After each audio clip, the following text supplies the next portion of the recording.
Okay, chopper jockeys, scooter tramps, and motorcycle miscreants in general. It's 9 o'clock on the East Coast. It's time for another episode of Shop Talk. I'm Chris Callen at the Cycle Source headquarters, joined by my co-host Ken Connie in beautiful Colorado. Indeed, and I just pressed record. Did you? You want me to do all that over? No, that's all right. Yes, I'm in Colorado. We got snow already. Oh my God. Yeah, so. I was looking at the weather quite furiously this week because of the oh my God, there's going to be a hurricane over the entire East Coast proposition, and obviously anybody that was affected by that, our hearts go out to you. Thankfully, I checked in with all of our boys, Roadside Marty, Barry Wardlaw, Kevin Smith. Everybody seemed to be in good standing as far as last night when I last checked. Good. But boy, the news was grim this morning, right? Oh, for sure. But I love the fake news too. You know, the picture of the airport underwater. Yeah. With and it's like, that's just a simulation of what it could look like if blah blah. You know, it's like, come on, guys. Well, you got to keep that government check running. You know, you're already set up for that FEMA money. I was baby. like, when I saw that, I was like, dude, and then I was like, oh, that's not real. Don't do anything to interrupt FEMA, for God's sakes. So, crazy week in the news. The season is finally starting to wrap up. A couple big shows left, obviously. The Lone Star Rally. We got our In Motion show again this year. If you don't know about that, keep watching for videos. We're interviewing all the builders, but it's the one show with a $10,000 prize that all the bikes have to run. Excellent. So what's the chance of somebody winning? How many people are going to be? How many builders you got? 12. You have a 1 in 12 chance of taking home 10 grand. Yeah, 1 in 12, and it's those are pretty good odds. And it's hey, a vigorous. I have a question. Okay. Oh, never mind. I already know the answer. No, go ahead. Well, we don't participate in the judging. Why can't we put a motorcycle in it? Because that would be as crooked Damn it. As crooked as the Nixon administration. That's what that would be. Fine. And that's as close as we're going to get to politics, because if I hear one more thing about politics, I'm stabbing myself in the who face. Watches Fox News and MSNBC 24 hours a day. But hey, please. At least he really? It's disgusting, Ken. He tries to put it on when we go to bed at night, and I refuse because it gives me nightmares. I wake up pissed off in the morning because he's got the news on. It's ridiculous. It's not because of the news, Ken. Let's be honest. It's just not. Oh, stop! It is too. Watch on at night. That's what you should be watching. I need to make one more disclaimer, because I know that you got the intros and outros right tonight. Where it says Thursday night at 9 p.m. Can we please change that to 9-ish? Now we're going to change it. Hey, 9-ish. Because, let's face it, everything is on Cycle Source time, which means everything is ish. Yeah, well, it's the best we can do, and that's good enough for now. So this is a weekly broadcast we do called Shop Talk. You can see it on Facebook Live. You can catch reruns on YouTube and on forever2wheels.com through a podcast that you can listen anywhere at your leisure. That's number 4, ever, number 2, wheels.com. And you can help propagate the myth of the work that we do here simply by pressing the share button. Those are not good words to put together. Propagate the myth of what we do. Well, how about support us? Support us because we need your help. Yeah. Actually, this is just a place for us to get together and talk shit. And Ken and I did it so often that we were like, we should just make a show out of this and invite other people to talk shit too. Yeah. And it worked out pretty good. Yeah. I think that's what you actually wanted to call it. Talk shit. Yeah, or shit talk or something like that. And yeah. So the world is abuzz with Indian, right? The world is abuzz with Indian. That should be a song. Yeah. You meet the nicest people in a Honda. The world is abuzz with Indian. But I have to say one thing, and this is just going to be tonight's proverbial fart in church. So if Indian is kicking ass like everybody says, and if their market strength is growing at such a fantastic strength like everybody wants to be led to believe, would they be so interested in turning their back on the Art Deco style that is synonymous with Indian motorcycles for the entire history of the company, just to gain more market share? They didn't turn their back on it. There's still plenty of bikes that have it. There are. I'm just saying that move could be perceived. Just giving people options, man. Just like Harley's giving people options with an electric Street Fighter. I know. And two mixed reviews. But I'm just saying, like, it would suggest to me that the clock is running for Polaris shareholders to see something like a dramatic spike in growth from Indian, and that's what that, the new touring motorcycle with its Harley-esque features would suggest. Yeah. I'm just, once you get on it, you realize you're not on a Harley. I know. I saw one finally up close. It was actually Max Ness. We ran into him in Arkansas at the Bikes, Blues, and Barbecue. And he was on one, dude, and it was badass. It really was. The only thing I would do with that motorcycle, if I was in charge of design at all, and this would go even further against Indian's original styling, is like there's too much of the motorcycle that's covered up. Like I would like to see more of the mechanism of it, Yeah, like where the because that side cover I believe covers the shocks. Yeah. Or the shock. There's just one shock back there. But it is a good looking motorcycle. I was just offering the fact that it might be signs of the need for some performance in the sales end of their business. Yeah, could be.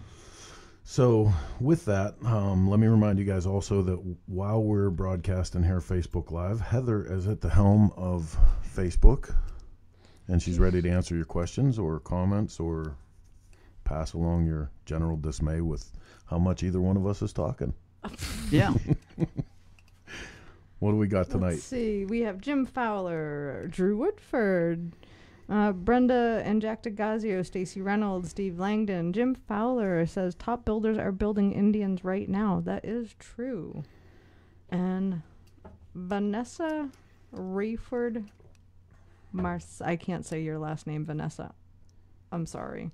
Brian Nichols and Tom Kiefer, who earlier, I believe, said, let's get this show on the road already. Whoa. Hey, he waits anxiously for it. That's a good thing. People kind of dig us. Can't complain. That's because Tom's already in race mode. True. Yeah. Tom, are we going to see you next week? He's fired up and ready to go. All right, wait a minute. And my son is watching. Hi, Zach. Oh, what's up, buddy? All right, so let's get on with the news. You guys ready to do some of that? Yeah, let's do a little news. This thing that we do. Before we get to that, though, talk a little bit about Daytona, Ken. We got a lot of stuff coming up for Daytona. It's going to be a busy Biketoberfest for sure. Yeah, I mean, I know the big things that I know about are Willie's and on Thursday night, and then Sons of Speed on Friday. Those are the big things that I'm aware of. I know Daytona or Bruce Rossmeyer's Destination Daytona has a ton of stuff going on. They've got a bunch of cover bands playing at night. I believe that's all free out there. I could be wrong, but I think that's all free. So yeah, I mean, there's always great stuff going on. For me, I go down there and I like to see the ocean. I like to see Hall's seafood. Yeah, dude. I know. Seriously, I'm gonna miss that. I'm down with the seafood. Dude, that place is so good. So if people don't know what we're talking about and you're heading to Daytona and you enjoy seafood, there's a little place called Hull's. It's right off of the... It's on Granada. Granada, right on the other side of the Granada Bridge. Just on the western side of the Granada Bridge on the right-hand side, it says like seafood market, and then right next to that there's a restaurant. And it is phenomenal. I think everything's fresh caught. Yeah, I think it's my favorite place to go in Daytona. Like, I could eat there every day. Yeah, it's really good. I don't even remember who turned me on to that, but... No, actually, you don't even have to be a fat kid for it. Like, you can get vegetables and fresh fish. It doesn't all have to be fried and fat kid stuff. Okay, you're fired. On to the news. Yes! On to the news. National Motorcycle Ride Day. This is second Saturday in October. So it's this Saturday. Yeah, you can see this at nationaldaycalendar.com. Don't know who's actually... Every day there's a day. Right. There's like National Curly Hair Day, National Blue-Eyed Girl Day. Okay, so in case you're not sure from the title of this, how to observe on their website is listed right here. How to observe. Go for a ride with a friend and enjoy the fall weather. While you're out on your ride or at a local dealer, take a picture and post on social media using National Give Myself an Ass Whoopin' Ride Day. I mean, National Motorcycle Ride Day. Hashtag. Hey, I think it's good, man. It made me think about riding my motorcycle on Saturday. So did the word Saturday. Yeah, but Come on. I'm just in a smart-ass mood tonight. You got to placate me a little bit. Yeah. It's funny, right? I don't have to placate you at all, Chris. I'm not sitting next to you. I don't sleep with you. And there's the reason why, Ken. Right there. That I should be placating you, huh? There's the reason why. That is an interesting way of looking at it, my friend. Okay, moving on. So listen, observe National Ride Day by riding your motorcycle. Every day should be National Ride Your Motorcycle Day. And that's why we should move south. Just like every night should be bike night. I've been saying that for years. Why don't you guys move somewhere warmer? I don't know. I'm working on it. You really want to move to Texas, right? Texas would be nice. Yeah, I would like Texas. Hot. I don't care. No, that's the only thing that stops me too. Shut up. It's beautiful. Heat. All right, There's a great chopper scene. You can ride year round. It doesn't really snow. If we want to see snow, we just go visit my family. It's perfect. Speaking of moving on, let's get on to the next piece of news, which Whatever. is the American Flat Track. Smith and Texter take epic wins in front of massive crowd at Meadowlands Mile. I think it was I don't know that it was sold out, but I think it was literally a massive crowd. You know, for the Meadowlands. This does my heart so good, man. After watching for years and years and years this like historic sport with absolute gladiators just took an ass whooping in a lack of attendance, and it does my heart so good to see this back so strong. Yeah, it's great. It's super exciting. You know, Jared Meese still came out champion. But yeah, there was a lot. It looked like a lot of fun. And then subsequently, so Brian Smith won. And then what happened, Chris? You go to that next bit of news. The next bit of news. Well, the one where he says that he's leaving Indian. Oh my God. Yeah, so I don't have that piece up. Tell me. Yeah, we don't have that. Oh, I sent it to you. I thought I sent it to you. No, negative. Sorry. I did. It's right under the picture of the bike and the Meadowlands Mile. So, it's so he says, this is from Cycle World. He said some kind of interesting things. God damn it! I get it to come up. Sorry, guys. Okay. No, that's good. So he's going to Kawasaki. No kidding. Yep. So and these are his comments. This is from an interview that he did. It says the biggest strength of the Indian FTR 750 is that you can buy a stock bike right out of the dealership. And if you have the right rider, you can win a national. Believe it or not, my bike is not much different than stock. That kind of dummy proofs it. You can buy one, hire a kid who has big enough balls, and threatens me and Jared for the win. It's a good, solid package. But then he goes on to say that he's moving on to Kawasaki. He's working with. He said it's going to be great for the sport and better for me. I'm confident I can do better on the Kawasaki, or I wouldn't be going back. As for the sport, somebody needs to give Indian a reality check. Wow. I might as well be the one to do it. Not only do they have a great bike, but all the top riders are on them. Indian made it easy for guys to buy a competitive bike, so of course everybody's going to buy one and race it. Ricky will be tweaking the bike that I won the championship on in 2016, but it won't be as drastic as the skinny bike. We know what we did wrong on that bike, blah, blah, blah. So, yeah. Wow. That's balls. I would love to know more of the backstory, because that's like, as far as racer commentary goes, that's a little sharp. A little, yeah. Yeah. Huh. I mean, I want to say it's not about the money, but it could very well be about the money. Boy, I'll tell you, it would be a pile of money, right? It would be a pile of money. I mean, Kawasaki's got money. Yeah. Huh. I mean, and there's so many people that are racing on Indian now. I mean, he's right. You know, the top 5 podiums at Meadowlands were, the twins were Indian. That's crazy. So, anyway. Well, this in from our own hometown, the good work of motorcycle people all the time in the news, but this one in particular, nursing home resident gets his wish granted. Yesterday morning, motorcycles roared through the Paul Street Convalescent Homes parking lot as Alan Lee Peluso's wish to ride a Harley-Davidson was fulfilled. This is awesome. I mean, you hear about stuff That's like so this fun. happening, but, you know, we want to make sure that we give credit to it as much as we can. This was the responsibility of Thunder Harley-Davidson, who showed up with a bike and made sure they took him for a ride. I just think it's so great, because, I mean, not only is he an older gentleman, he's 62 years old, but he has fairly severe multiple sclerosis, if I remember correctly. Okay. And he's never been on a motorcycle. And they asked all their patients, all their residents, what was a bucket list item. His one bucket list item was he wanted to ride a motorcycle one time in his life. And somebody stepped up and did that and just like made this man's dream come true. And I think it's amazing that not only did a Harley Davidson dealership step up and do it, but that he did get his wish fulfilled. Yeah. That's why I love this community so much. Yeah, absolutely. That's great. Absolutely. So we send out kudos to Thunder Harley-Davidson. Thank you for being a shining example of the good in all of us when we're not just being bitter and crazy lunatics.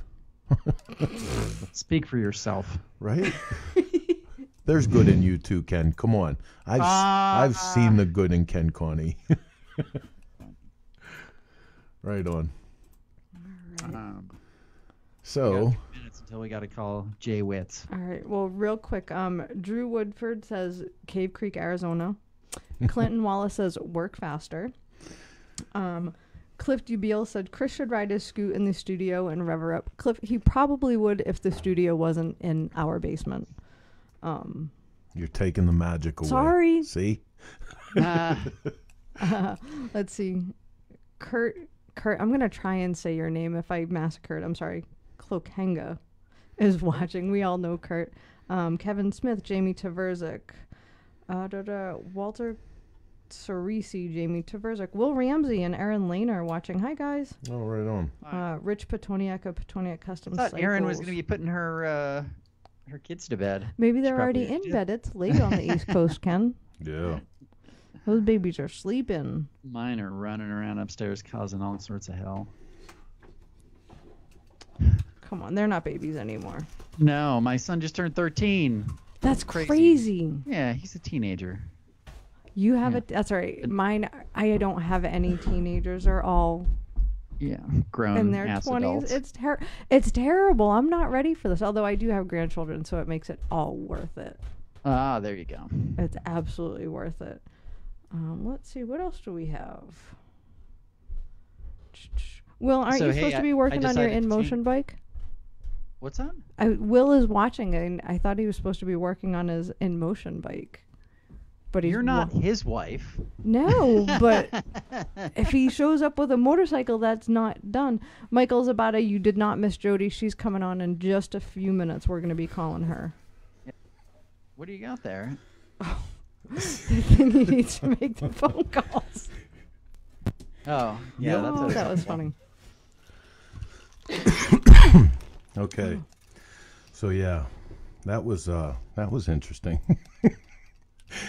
I actually had to run up the stairs to get the part that connects to the phone to make the phone call. Whew. There you go. But yeah, that was too much. Hey, it was you're in a compound, so you had to go to the 4th floor. I envision it somewhat like Tony Stark's complex. Yeah.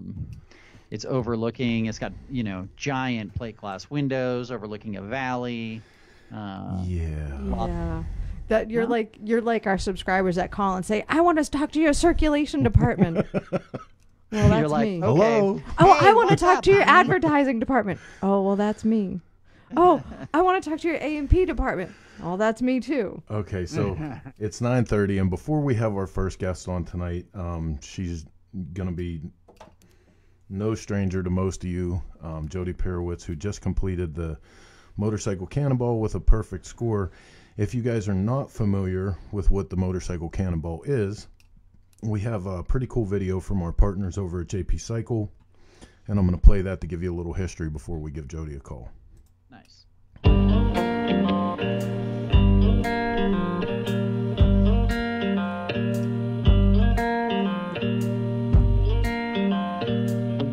Cannonball Baker, the guy that all of this is about, Cannonball Baker, got a new NERA car in 1922 and went from New York City to Los Angeles. And he wrote a story entitled How I Crossed America on a NERA Car for Less Than $20. So I read the story several times and said, hey, if he could do it on a new one with no roads, I can do it on an old one with good roads.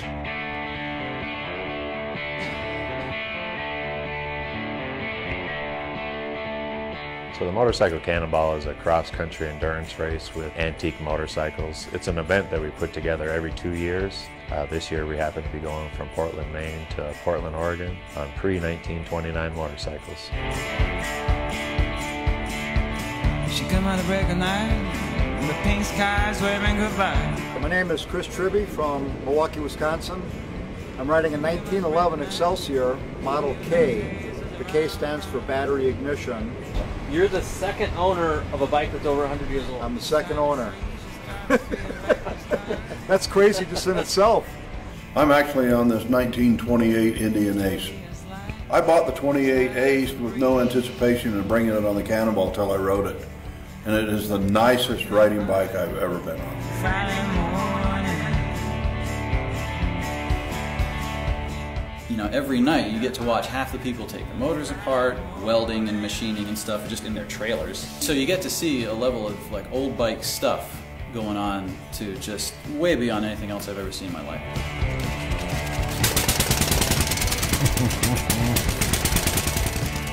It is riding and wrenching. The half a day, as grueling as it is out there on the bike, that's a half a day only, because another half a day that night is in the parking lot, keeping it running for the next day. Every emotion that you can experience, you do on the Cannonball. From laughter to stress to, I mean, you name it, you go through every emotion you can imagine while you're on the Cannonball. That's what it is. Really, the vision of the Cannonball is to really, truly keep the integrity and the uniqueness of the event, and not to commercialize it where it takes away the experience of what the riders have, you know. Coming away was absolutely a mind blower. It is a life change. We're going across the country on 1.3 horsepower. Yeah, man. So again, that was from our partners over at JP Cycles. It was a killer video that we ran across, and I wanted to make sure that we kicked off our first guest tonight with giving you guys a little exposure of what the Cannonball is all about, because it's truly, truly a unique thing that goes on in the motorcycle world, and it's so much more than just, hey, people are riding old motorcycles across the country. Let's give the phone call a shot.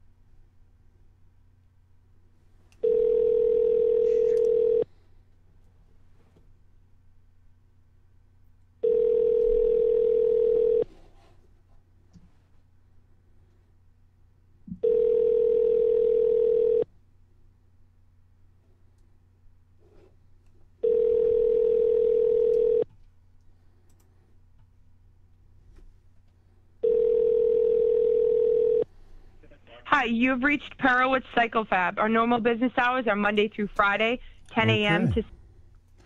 So we're going to try back in a minute. I'm fairly certain that was... Maybe I sent you the wrong number. Let me look for a second. I think she's watching. Jody, if you're still watching, give us a call. This is ShopTalk. Here, I'll just read it out over the air. No, I'm just kidding. Dear God. Let's not do that. So while we get this straightened out, I can tell you guys that coming up, like I said, the Lone Star Rally, the beginning of November.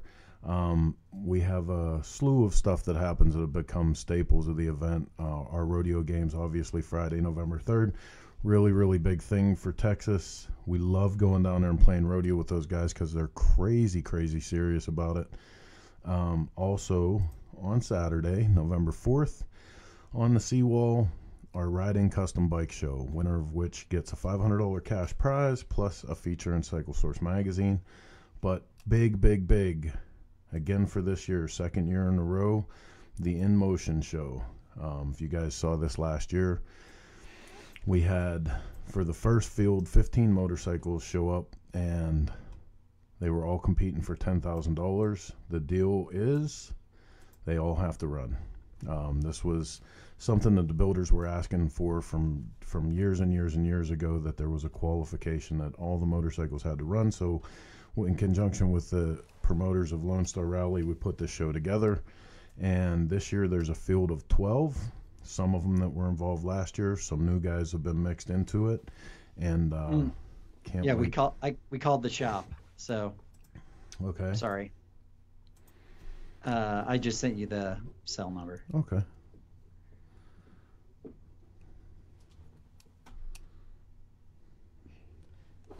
So while he's doing that, Dan Starkey, in answer to your question, unfortunately, we are not having a show during Biketoberfest. Chris and I are coming down for two things: Chopper Time and Sons of Speed. And riding motorcycles. So 3 things. Wait a minute, you're going to ride motorcycles? That's right. How crazy is that, Ken? How crazy is that? You got motorcycles that run? Oh. Ouch. Yes. Okay, I don't know. Yeah, usually. I think there's literally... I mean, we're really lucky because you were crazy this year and built so many of them, but I think there's 4 of them up in the garage right now, right? Usually by October, though, Ken is very right. Usually by October, everything's held together with Band-Aids. Yeah. However, I am very, very sad to report that the ticket is not back together yet, and that kind of breaks my heart a little bit. I'm not going to talk about that. Let's go back to the phones.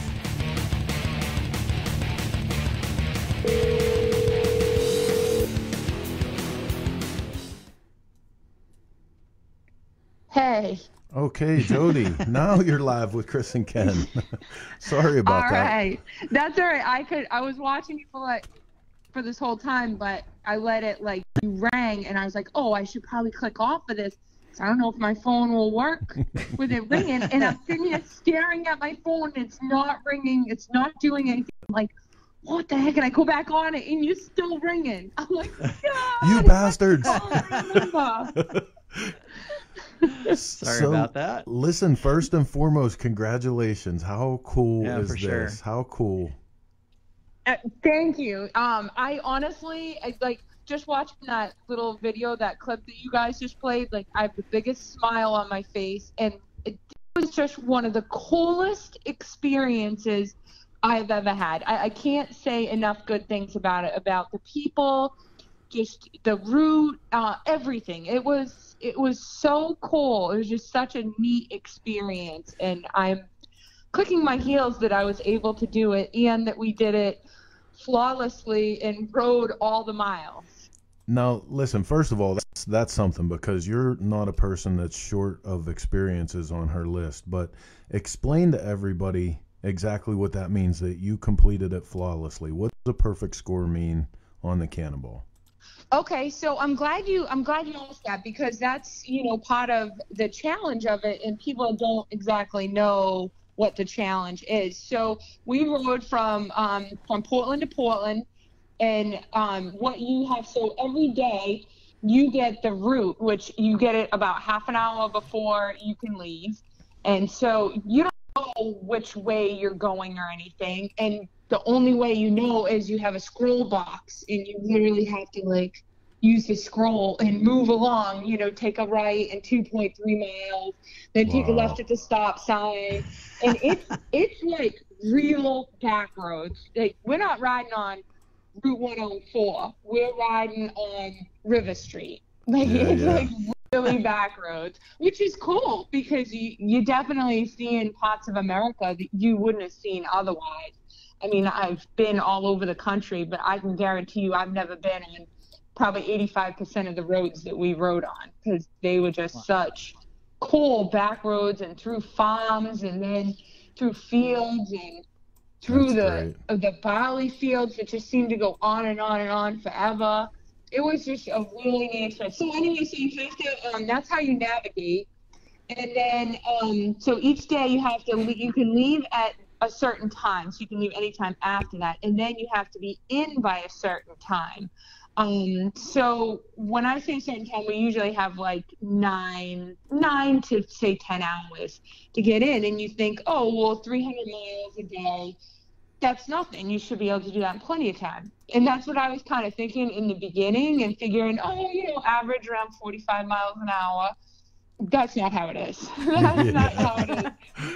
You're literally going, and even if you wanted to go fast, there was a lot of times, especially like east of, say, South Dakota, where you were constantly turning and like at stop signs and on back roads, you couldn't go fast even if you wanted to.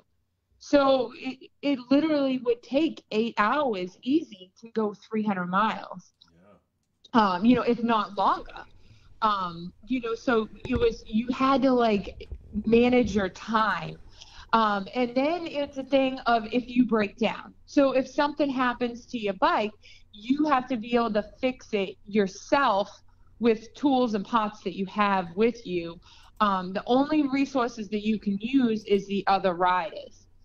So I couldn't call my mechanic and say, hey, come help me. I couldn't, you know, call somebody local that I know is in the area. You know, you can't do that. You can only use you know, other people, and then resources that you don't know, so to speak, which I thought was really cool. And I prepared for this like the last 6 months. I have been schooling myself and hanging out with some of the guys that are around the shop that are real knowledgeable, and just gaining as much knowledge as I possibly can. And fortunately and unfortunately, I never had to put my knowledge to the test.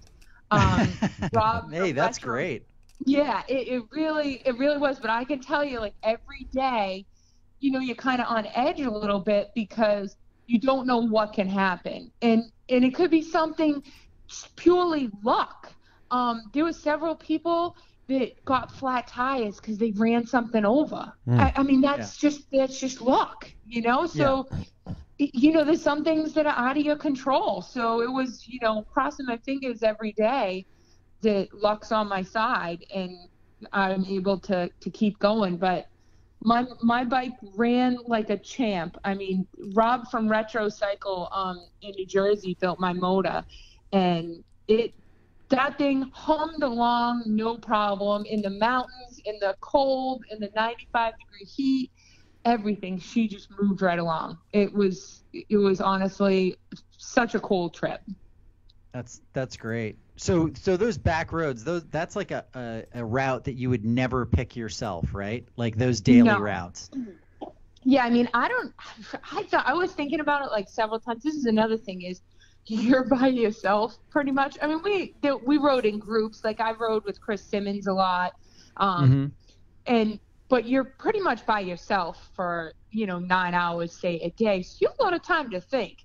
And I was thinking, I was like, man, how in the world did they even come up with these routes? They must have had to ride them like 15 times to get the mileage exactly right, to get the lefts and rights, for construction, like if landmarks change, because sometimes our maps would say, you know, take a right at the Red Barn, and Now the bout's not red anymore, so we don't know where to turn. Yeah. You know, so things changed. And, you know, so it was like there had to be some serious time put into the route. And they did a great job with it. It was very accurate. They, you know, every day told us if something was different. But it was right on. And I definitely was like, wow, these are some serious back roads, and what cool roads. Yeah. You get to see a whole nother part of the U.S. that you've never seen before, right? Yeah, definitely. Yeah, I saw what one of the cool parts was, I think we were in like Iowa somewhere, and we went through like this Amish town, and I couldn't get my phone out fast enough because I wasn't quite prepared, but there was a lady mowing her lawn, and she was on this, like, I don't even know what the machinery like was, but it was like this spinning blade, and she was sitting on a tractor seat in her dress, and there was a horse pulling it. And she was mowing the lawn. It was like something like that. It was like crazy, you know, that you might have driven through some Amish towns before, but not to this degree, you know. It was really cool. I can't say enough about the whole experience, and then the people, just all the new friends that I made and stuff. And I obviously have grown up in the motorcycle industry, and, you know, my dad, him too, and it's what we do. We eat, sleep, and breathe motorcycles, but this bubble of people are different. This is a different bubble. These people are so passionate about motorcycles because they gotta be. You know, you can't be a weekend warrior doing this race. Yeah, I mean, buddy. and we had to ride. Yeah, we had some awesome days, but we also had some days that were freezing cold. We had some days that were raining. We had some days that were boring. We had some days that were so exciting it didn't matter that it was 38 degrees. You know, so you get all elements. You know, you can't pick and choose and say, I don't think I'm going to ride today. Yeah. You know, so you really gotta be passionate about it. You gotta keep going and want to do it. And I think we all seem to keep each other going. You know, it was never a point. I only noticed that I was tired, like when my head hit the pillow at the end of the night. Yeah. You know what I mean? I was like, wow, I really am tired today. But it was just so exciting that everybody kept each other going. Well, and listen, you could tell this was a big year for the Cannonball, but I would be remiss if I didn't ask you, knowing about your time and experiences at Bonneville, how bad was it killing you to hear that the Salt was in a 15-year best condition? It had to drive you nuts. It did. I was like, this is such a catch-22 because, you know, the Cannonball was such a cool friend. And even all summer long, like building up to it and riding and practicing on the bike and stuff. And then to like hear about Bonneville, that there was no line, like people got multiple passes. The Salt was just perfect. It was like all these high speeds. And I was like, oh boy. Couldn't have been last year, you know, but and listen, that's okay. If there's one thing I can say to you to make you feel better about it, it seemed like the only thing that was as perfect as the condition of the Salts was the attendance of the villains, of the gremlins around Bonneville, because everyone was like, there was the perfect Salt and nobody could get to it. Run. Everybody's shit was blowing up and breaking down, and oh my god, the irony of it. There was, but you know what? On the flip side of it, that could be, you know, because the Salt was so good, you got to really test out your machine. Yeah. You know, you got to really push it to the boundaries, and obviously, people pushed them a little too far because there was a lot of people.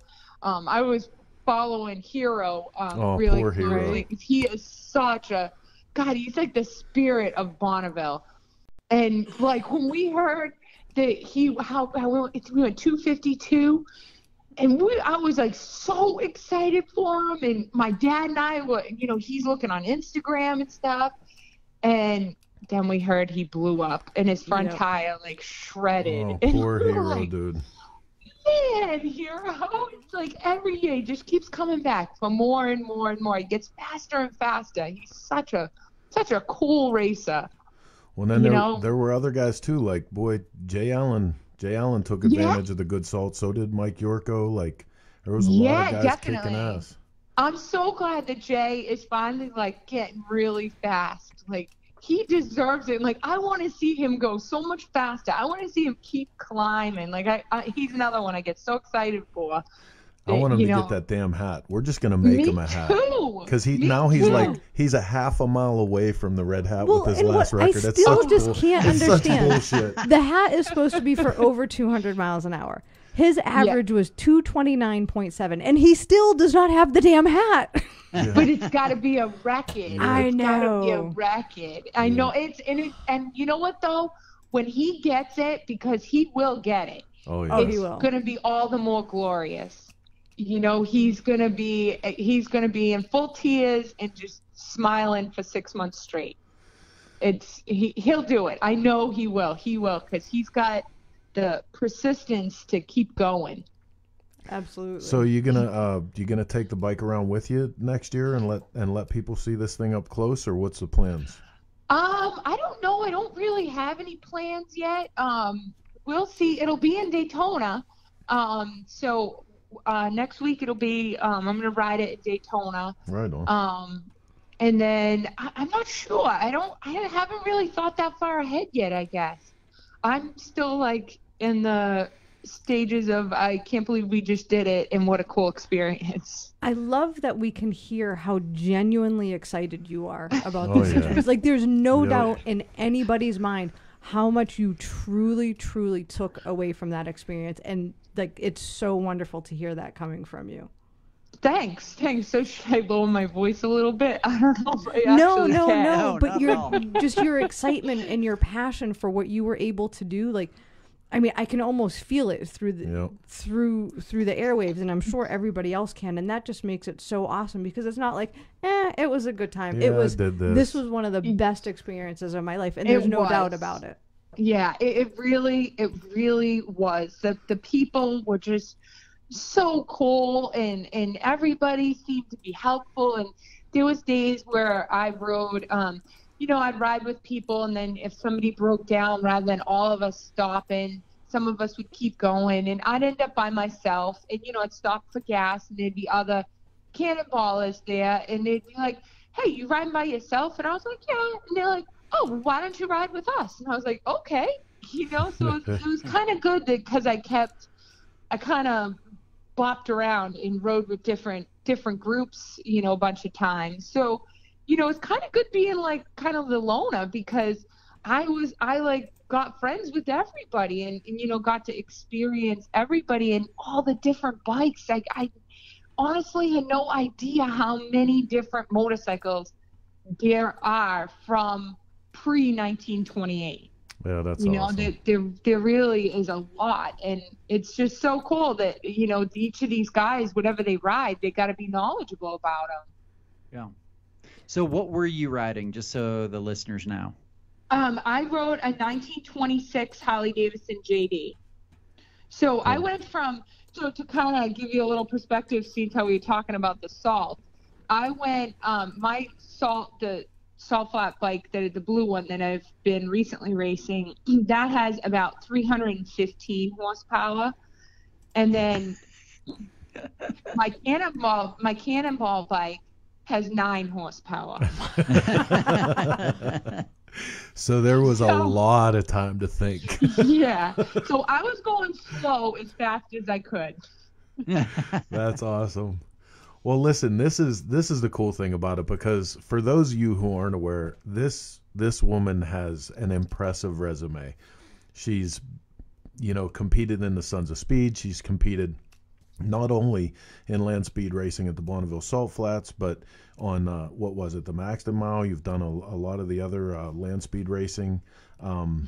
Now competed in the Cannonball, and it's my pleasure, while we're on the air tonight, to let you know that for this year's Cycle Source Best of Awards, we have a new category, and it's titled Sportsman of the Year, and you've been nominated for it. So wow, that's cool. Yeah, and so you're gonna have to change it to Sportswoman of the Year. Yeah. Whenever you win it, we'll have to change it to Sportswoman. But the vote will be up pretty soon. But man, I'll tell you what, you are a shining example of passion for this stuff, and I'm really, really happy we got to talk to you about this. Well, and I have to say, Jody, not just from a woman's perspective, but from a motorcycle lover's perspective, you are such a good role model for this industry, because you don't just do land speed racing on a 315 horsepower motorcycle. You just love everything two wheels, and you share that with everybody. And I just love that you show that it can all be done.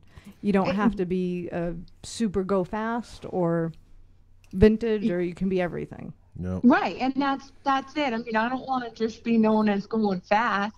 You know, I love going fast. Don't get me wrong, but I love motorcycles in general, and this is what our life is. We eat, sleep, and breathe two wheels, and I love all two wheels. I love old bikes, new bikes, fast bikes, slow bikes. That's two wheels is my life. That's just what it is, and that's what I chose for it to be. You know, it's not like I'm stuck here. It's what I want it to be, and I love motorcycles, and that's pretty much it. That's awesome. Right on. Well, cool. We'll definitely have to catch up with you in Daytona. I appreciate you coming on with us tonight and sharing some of your story. And man, okay, cool. We're wondering what's next. Is it going to be hill climbing? Are you moving into flat track racing? Yeah. There you go. Indian is short a rider, as we just found out. So I heard that. That was a bold statement. Right. I know those Kawasaki's are fast, but I actually my boyfriend is been flat track racing, so I kind of don't want to get into that at the moment. My next thing that I have been brewing on for a long time, and what actually kind of got me started on the Cannonball, was Rhett Rodden in the Wall of Death. Yeah. There needs to be a female Wall of Death rider. Yeah. Whoa. So who knows? Yeah. Wow. Well, buddy, I'll tell you what. There you go. There's definitely a need for that, because one of my dearest friends in this world was Samantha, and man, it would be so. Just gonna say that. Yeah. It would be so awesome to be following that. Sandra D, she is so cool in that wall. She rides. She is such a good rider. So who knows? We'll see. Right on. Wow. But I want to give you guys were plugging Galveston earlier, so don't forget the Perewitz Pete show at Hotel Galvez on Saturday. Absolutely, and that's what time do your sign-ups start? 11 to 1, and then the awards are at 4. So at the Hotel Galvez at the Lone Star Rally. Right on. Awesome. That's great. All right. So you have a huge fan club that's watching you right now. I encourage you to go back through the comments when you have a minute, Jody, because a lot of people are cheering you on and have really enjoyed listening to you. Oh, very cool. I'll definitely go back and read some of the comments. Right on. Thanks so much for coming on, Jody. Yeah, thank you guys very much for having me. I appreciate it. We'll talk to you soon. See you later. She's awesome. Yeah. She's awesome, man. And like I said, you know, being at Bonneville for so many years, and when she first got there, I even admitted this to her dad. I was like, you know, really, is she just coming out here to add this to the list of stuff that she did? And man, I couldn't be more surprised of what a fierce competitor she is, and she is all about it. Whatever that woman is doing, she is 110% in. I'm so proud to know her. Right, and that's why I said she's such a good ambassador for motorcycling, because she just loves it all. Yeah. Yeah. Yep. Yes, Chris sir. Summer Simmons loves her accent. Yes, sir. So this is actually Sportsman night, right? I know we have another great one coming up too. No. Yeah. Let's do one piece of news and then we'll call Billy. Okay. What do we got next for the next piece of news? I don't even know what you got queued up. This is the next piece of news that I have in line is the new U.S. startup Tarform motorcycle unveils their first electric motorcycle. And go. It's going to be available in 2019, just like the other one, and with a starting price tag for the standard model of $18,000. Wow, that's a lot of money. Yeah. Yeah. Yep. It looks cool. You know. Yeah. Kinda. Kinda.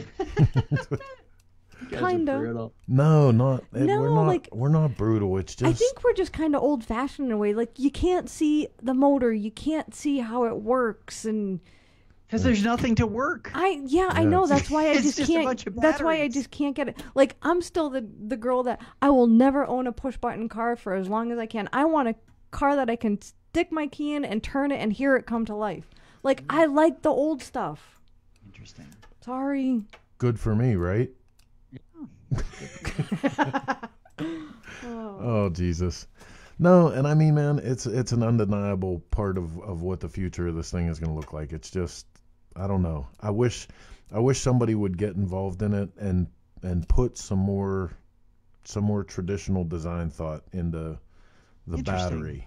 You know what I mean? Like, Well, did you see Curtis? No. Tell me. Curtis Motorcycles I used to be haven't. Confederate. Oh, okay. They unveiled their electric motorcycle. It was a giant blob of aluminum. Oh. Oh. I Yeah. thought you were actually offering a. No. I'm pulling No, it but up right I now. hear what you're Okay. saying, and I think There it is. Oh. So this kind of goes along. We just finished the December, oh my God, issue of Cycle Source yesterday. And this makes me think to Chris's editorial, which a lot of you may love and a lot of you may hate, but I strongly suggest you read it because it is awesome. like people don't read that editorial. Oh. Come on. I think it's the most read editorial of any print magazine because it's so. This one was a little sharp. It was sharp, but it was so spot on. Hey, Do you? Can I make a suggestion, Heather? Yeah. Maybe make sure that he's like fed and watered and everything before he sits down to write his editorial. Oh, there are a number of editorials that have not gone to print. Just so you know. Oh, I'll be yeah. like, yeah, no, you need to redo that one. So it's They- but this one is absolutely spot on and I'm totally behind it. Nice. So yeah, there's Rhett Rotten is I've read watching. a few. You've sent me a few and gone, hey, what do you think? And I'm like, yeah, cool. No, great. I don't know. yeah, there's actually a file that I have in the office that's titled "The Last Magazine Ever." Oh yeah. And those Nice. editorials Where all all the go in bodies there. are buried. Yeah. Nice. That's fantastic. Excuse me. It's like vintage motorcycle night tonight. I know, it's on awesome. ShopTalk, right? Yep. Get Billy That's on the good. phone, see You how know, he's doing. Last week was the Barber Vintage Festival. Oh, yeah. I wish we were there. I know. I've always wanted to go to that. I've heard it's really cool. So, and I think it's a lot of racing, is what I understand. You know, more than anything, right? I mean, it's more than just a festival. It's like a bunch of people trying to go fast on vintage motorcycles, right? Yeah, it's a pretty good collection of old motorcycle meet guys and old motorcycle meet stuff, and I Nice. miss it every damn year. Yeah. Why is that? Because this thing that we have to do every 30 days. Uh-huh. Oh, yeah. All right, so our guest at the top of the hour started life out as one of the Chopper royalty. Secretly, even back then, he was super into his vintage motorcycle addiction, and most recently is known for putting together a little race called the Sons of Speed. Obviously talking about Billy Lane, and we're going to go to the phones and see if we can bring him in for a little talk. All right.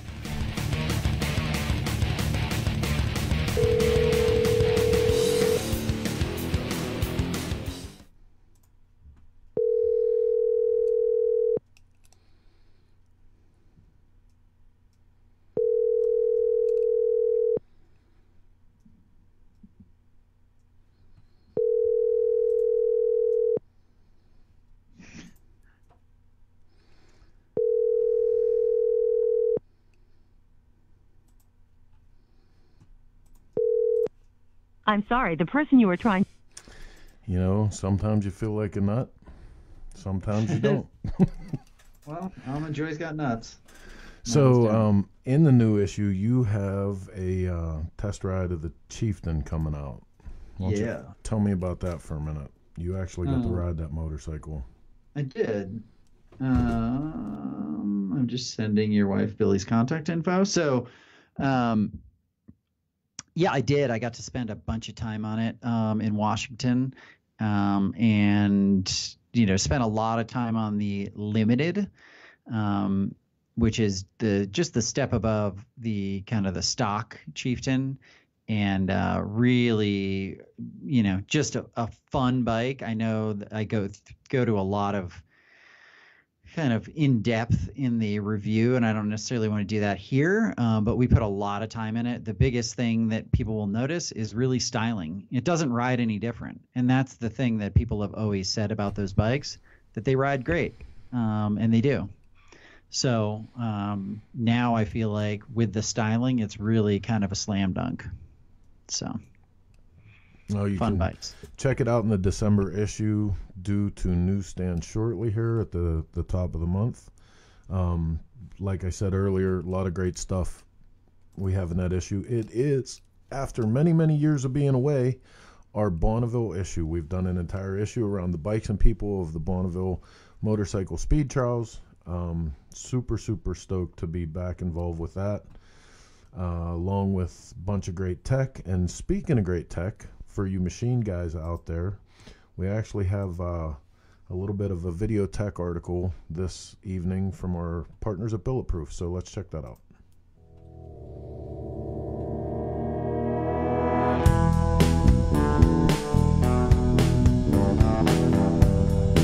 Damien here from Bulletproof Designs, here with another shop tip. So I'm ready to set up for another job, and I have to indicate the fixed jaw of this vise in. It's a very simple thing to do, but it's very important in order to get proper parts. So with the test indicator, put the test indicator up against the fixed jaw of the vise, zero it out, and you're going to run the table back and forth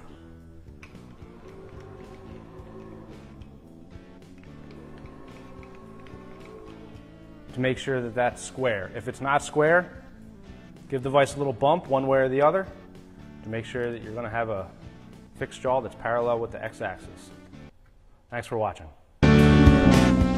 These guys do a really good job, man. They do those videos completely on their own, and we constantly ask for permission to pirate them to bring to this show.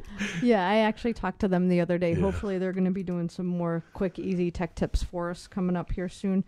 Ken, real quick, Terry Hopkins, who we actually met out on the Bonneville Salt Flats, said he enjoys reading your work and that you write very well. Well, thank you. So... nice. Rhett Rotten is here. What's up, Rhett? Ashley Woodford of we gotta Dual get Sisters Rhett. Racing. We gotta get Rhett on the show as a guest. Yeah, for sure. We do. That'd be a good interview, man. We got a list. We got a list of people for sure. Scott Jacobs wants to come on. That'd be really fun. Talk to him as well. So right on. Rob Nussbaum, is that Rob's Retro Cycle? I think it is based on all the Cannonball riders who have been hollering at him on this. So thanks for coming on and watching, and thanks for taking care of everybody on the Cannonball, Rob. Yeah, for sure. Okay. Yeah, have you guys seen the Cannonball? Have you guys ever been at a stop or anything? Sadly, I have not. No. And that's generally same thing. Like either we come right off of Sturgis and 1 or 2 years we're involved with Hokahay, or we're at Bonneville, and it always seems like the wrong timing. However, we are trying to talk Jason Sims into doing something on the off Cannonball years, and we want to call it bell bottoms and bedrolls, and do kind of the same thing but on 70s choppers with tents and sleeping bags. I think that would be fun. There'd probably be way more working.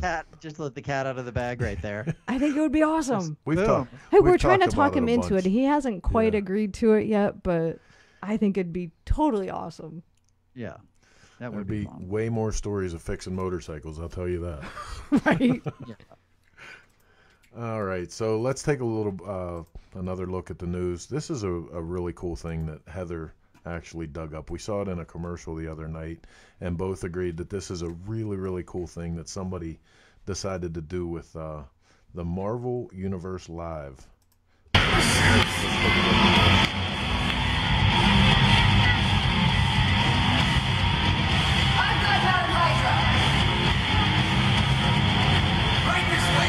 So rather than just the standard, FMF or they're actually working this in. I mean, we talk all the time here about outreach for kids. They're actually working motorcycle stunt riding into a superhero show live, which I think, as far as bringing truly young people into the sport of motorcycling, this is brilliant. It really kind of is, because what kid doesn't like superheroes? Captain America, Spider-Man, Superman, I don't know who the Marvel people are, but... And I mean, seriously, watching this video, this is even more than FMX, man, because, like... Oh, no, it's like trials right Yeah. Right, but I mean, you've got Captain America on a motorcycle. How cool is that? Yeah, chasing down He's riding up a spiral staircase. Right, I want to bring Elijah to see this. Ooh, Christmas. Yep. Yeah. So yeah, props to them, man. Great way to exercise the youth outreach. I get to go see the last stop of Nitro Circus next week. Aww. Speaking of Nitro Circus, Travis also nominated both for Man of the Year, I think, and Sportsman of the Year. Did you see that he just raced down in Puerto Rico? Like, first time he's raced motocross in years? No. Oh, dude. Have you ever seen him in a race? Like, no. In person? Dude, it's insane. It's insane to watch. To watch him ride a motorcycle, you can't even imagine. I mean, there's only a handful of people that ride like Travis does. Yeah. Just like right on the edge would be my imagine. It would be what I would imagine. It's seamless. You know what I mean? Like, you see guys that even at the professional level like that, you see guys who, they're just barely hanging on in one part or another. Sure. There's a lot of guys that are really good that, they're at one part or another, they're ready to eat shit. And it just seems like Travis is, it's effortless for him. Mm-hmm. That was good stuff right there. Okay, so moving on to the news. The Moto Beach Classic just around the corner, and man, are they blowing this thing up. October 27th and 28th, Huntington Beach. Dude, the Surf City Blitz, Offspring, Pennywise, Suicidal Tendencies, Social Distortion, Bad Religion. Yeah, the whole 9 yards. It's going to be great. Damn. I can't believe I'm not going to that. Why are you not going to it? Why am I not going to it? Yeah, why aren't we going to that? Why are we not going to it? Dude, not only you missed some of the real ones there, though. Fear. Yeah, for me, Suicidal Tendencies. Yeah, that's TSOL. Yeah. Who? Yeah, I don't know who any of these people are. That's gonna be loads of fun for sure. It sounds to me like it would be a day where I looked at Chris again and said, "Honey, how much do you love me?" And when he says a lot, I said, "Good, then take me home." Possibly, or guys trip. Yeah. There you go. Heather is a country music girl, and I can't fault her for that. I took her out to a heavy metal show one time at some hometown heroes of mine that, like, I love listening to. All they band. did was scream. Like, they literally just screamed. They were angry. It wasn't even music. It was just noise. Okay, country. Wow. No, I like good music, but it's got to be music, not just screaming. I mean, no. All right. Oh, moving on. Anyway. Also in the news, Bell helmets.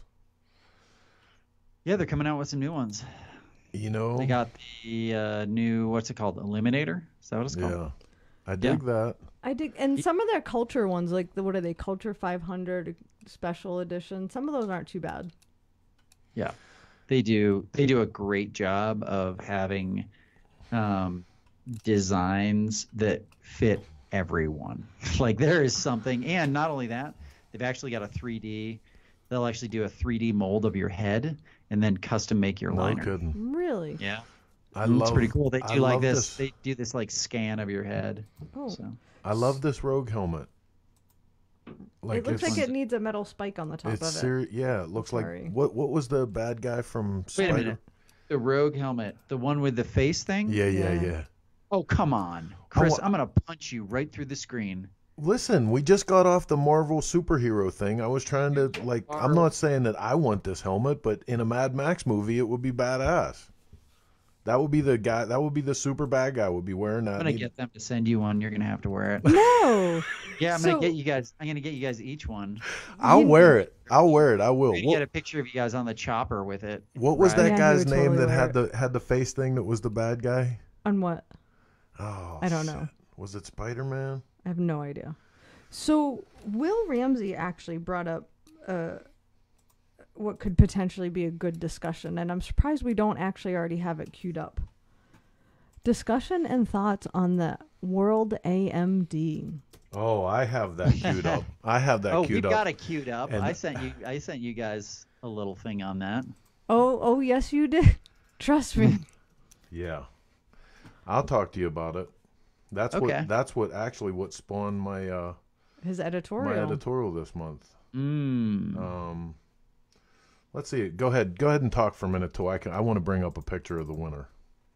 Okay, I couldn't find a picture of the winner anywhere, which I thought was stunning. Yeah, we did.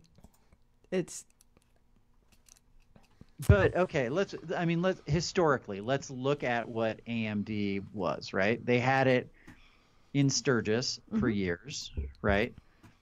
And it was art projects.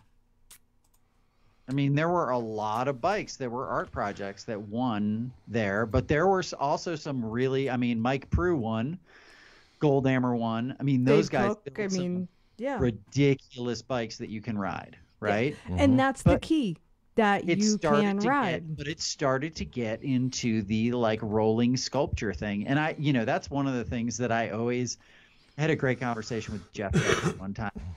And I asked him, I said, so what do you think? Are motorcycles art? And he's like, definitely not. And I'm like, really? Why is that? And he's like, it's a machine. It's meant to be ridden. Who did you say this conversation was with Decker? Yeah. Yeah. And he's like, art is art. He's like, a motorcycle's a motorcycle, and that's all there is to it. I don't know whether I agree with it or not, but I think it's a really interesting perspective. And I think once we start deviating from what the intended purpose of a motorcycle is, which is what? Get laid, right?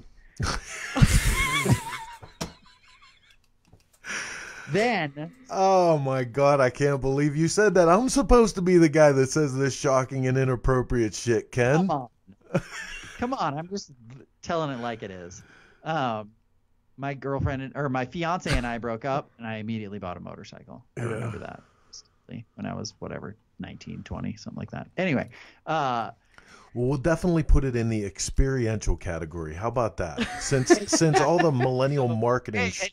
Not that painting a really cool painting isn't going to get you laid, but it's just it's different, And I think that is the crux of the problem with when you've got these crazy judged competitions that are these guys work, I think, all year for it. It seems like. Do they have anything else to do? I don't know. It'd be so interesting. We had one guy that was in the top 10, right? That was from the U.S. Yes. Yeah, this is my point on it, and this is where my part of the conversation comes in. So here's the number one, the champion motorcycle, right? And you open it big. Like you said, it's awesome, fantastic, killer bike. He swears to God that come out there and he'll ride right next to you with it and all of that. I'm disappointed because not only did this show leave the United States, but like you said, I think we had 2 U.S. builders there, and we didn't even get placed higher than 8th place. Jordan Dickerson placed 8th with what was an incredible motorcycle. The custom motorcycle industry is from fucking America. Well, and it was born here. Right? Here's what I offer to you. and this is what I said in my editorial, and I'll let the cat out of the bag. This is the fucking thanks that we get for ushering in the whole trophy for participation generation. We've made it so that nobody strives for perfection. Nobody strives to do better than the other guy. Everybody wants to feel good and just show up and get credit for being there. And just like the rest of things that go on in real life, technology, jobs market, everything else, we get our ass kicked for it. You know what I mean? Can you show number 3? I think number 3 was the one that you showed me that I want to know how you could actually ride it. There. This one. Yes. This was the 3rd place winner. Lag. No. It's a beautiful... I mean, if he can ride it, that's great. I don't know how far he can ride it, but it's a sculpture. Well, let's be serious. It's a rolling sculpture. sculpture. We're building 70s choppers all the time. It's not even about how far you can ride it, you know. So yeah, but we'll ride ours a couple hundred miles in a day. I mean, I can't see it. Put it up. This one. All I see is you and me. This one here. Can you see? Oh, I'm sorry. I'm flipping through it, and I don't even have the damn picture up. Oh my God! Here damn you it, go. Chris. I'm like, I can see it. I can see it in the reflection of your glasses, but that's about it. There you go. So that's the one that Heather was talking about. But he's watching. Third place. What I realized is there are times where we don't do it looks like a Nike swoosh. This is second place. It's a Nike swoosh. Can you see second place? Dude, he should have got. So people can go to one of the things that I realized is when people are just listening to this as a podcast, sometimes we're referencing things visually that they have no idea of. You know? Yeah, so all this is available through the AMD World Championship of Custom Bike Building on Facebook, on their Facebook page. You know. So Will Ramsey, real quick, says, in my opinion, there is a very important artistic aspect of being a builder. But as a motorcycle builder, you must build a motorcycle first. Yeah, absolutely. Amen. Yeah, and for sure, there's artistic parts of it, of course, right? And I think Will and I have talked about this before, maybe even on the show. But I think that there's, that it's different. It's not a piece, like if you were building a piece of art, it's a piece of art. But is it a gas tank? For sure. Are those, those little tiny details, those gussets, the, wire guides, all the cool stuff that people do, like Will, when they actually pay attention to a build, is that art? Yes, definitely. I have no question about that. But yeah, some of this gimmicks for the sake of gimmicks, that's what is that thing? Come on. And I think that really is what led us, and I'm not saying this to plug the show that Chris created, In Motion, is to even be considered for the prize, you have to ride your motorcycle. There is a shakedown ride. If you don't complete it, you can display your bike, but that's it. You're disqualified. That's what they did too. Near the end of the U.S. AMD World Championships, you did have to ride your motorcycle. You had to ride it. Yep. Yeah. That's legit. But the ride was around the parking lot. You had to go start it. No, we go 40 miles. I'm just and listen, I'm sure like if Will's still watching, whether it's my show or whoever else's show or anything else, I just feel like we've lulled into a place where nobody wants to be second. You know what I mean? So everybody's willing to take, just showing up to shows and displaying bikes because nobody wants to be judged. Nobody wants to take second. Nobody, but what does it really do? Like, are you able to judge one bike against another one? You absolutely are. And if one guy is willing to spend the extra time and actually pay attention to the extra details, stay up late, work harder, perfect his skills, then that guy deserves the credit for that. And he deserves somebody to judge his bike. And maybe it's not even legitimately me that does it, but somebody should judge that. Somebody should give them the credit for it. If you work harder, I mean, that's the thing that drove America to be a great country, was the fact that if you worked harder, you could do better. Mm-hmm. Yeah. Absolutely. Yep. Absolutely. Agreed. We do live in a participation society. It is a bummer. Will said the ride in Galveston is legit rough too. Its shakedown is not a joke. Yeah, those guys, they made that. It's like potholes and... Oh, yeah. Tina Watson Manhole covers. is asking if there's a builder list for In Motion show. Yes, there is, Tina. And I think you know one of our contestants, Mr. Brian Butera. Let me see if I can bring that list up while you guys are talking for a minute. So while he's looking for that, I'll actually give you all a rundown. So we have Mr. Will Ramsey from Faith Forgotten Choppers, Jeff Cochran of Speed King, Nick Bollier from Forever Two Wheels Maine will be joining us. Jimmy Lee and JC Cohen of 3-2 Choppers will be joining us. Clinton Wallace is going to be on hand. I'm pretty excited Gold about Digger. that one. Is that what it is? Gold Dust, Gold Dust yeah. Woman, Gold yeah. Dust, yeah. I totally lost my groove. Yeah, what the hell? I was like, wow, this is Let me help you impressive. out. Let me help you out. There we go. Okay, so Ryan McQuiston coming in for the first yes, time. I'm super fired. excited about Yeah. having Ryan. Donnie Luce. Steve Peffer from Still City Yeah, Choppers, hometown right here boy. in my hometown. There you go. Nick Bollier, Kevin Dunworth, Kyle Brewer. I'm really fired up about this. So for you guys that don't know, because Kyle, we've given him a little bit of press, but Kyle doesn't get a lot of recognition. He is the guy behind almost every Paco build that ever goes on. He builds and designs frames and stuff for Paco, and he's responsible for a lot of their catalog bikes and the cool stuff that comes out of Paco. So he built a killer little orange divorce Sportster this year, Sportster chopper, and we've invited him along for that. Obviously Brian Butera, who can't win enough shit this year. Like, he totally swept the entire motorcycle scene for all of 2018. I mean, it was incredible. And Mr. Roadside Marty. Yes. Coming out. Oh, nice. Yeah. So it's a good field, man. It's a good field. There's a lot of great builders there. A lot of depth. I like the fact that you go all the way from, a Jeff Cochran, who is all about the functionality of the build, and Will Ramsey, who's precision beyond other people's expectations, all the way down to guys that are garage guys.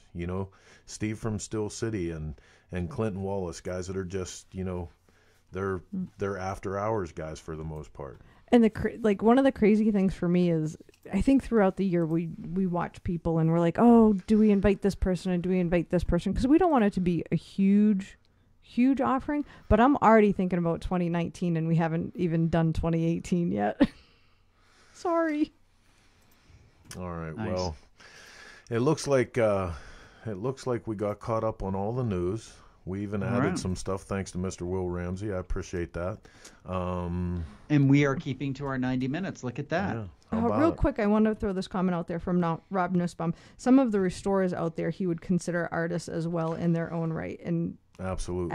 Totally. I mean, the amount of ingenuity that they have to use and creativity to solve some of those problems when they don't have a part or they don't have, I mean, it's astounding. The research, because there's things that are missing from motorcycles that you can't just go back, you can't just go buy. Yeah. Yep. You just go into the Harley dealer and they go, wait, what make and model? Right. And he actually brings to light Steve Hunsinger, for instance. Yeah. So yep. Real quick, Clinton Wallace is watching. He is one of our builders this year. Brian Butera is here watching. And Linda Love is watching. Oh, my Aunt Linda. Right on. My It's Aunt cute. Linda. I've never had a single relative of mine ever watch this show. My mom's watching too. Sorry. Oh, I know. She's always watching. I know. My mom's are like. Your mom loves you. And listen, she's our biggest fan and hardest critic, which we get a full is report awesome. Every week when the show's over. We get a list of you did this right, you did this wrong. Tell Ken not to look at his phone when he's on the air. Oh, shut up. No, she actually said last week, she's like, Ken was really funny tonight. It was good. Oh, yeah. Yep. All right. Well, one more time, I'll tell you guys I appreciate you letting us come into your home and your headspace once a week with Shop Talk. You can help make this thing continue on just by pressing the share button on your page. Spread it around with your friends. We sure do appreciate it. It helps us get the news out for what is a crazy, crazy world of motorcycles once a week.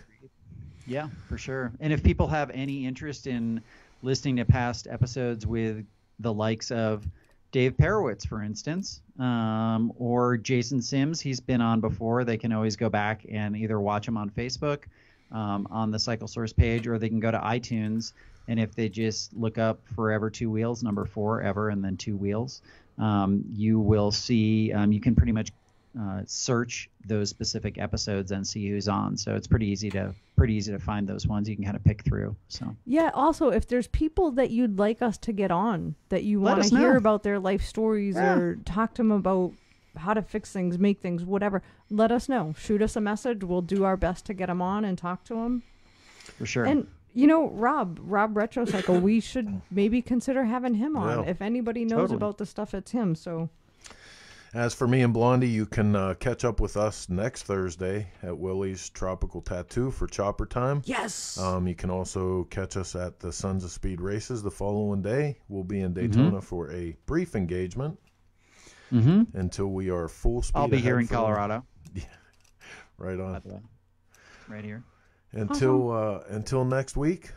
You all set, Blondie? I'm done. You had enough, Ken? Yeah, I'm good. Okay, so until next week, I'm Chris. Thanks for coming on the ride. We're out. Yeah, and I'm Ken. Thanks.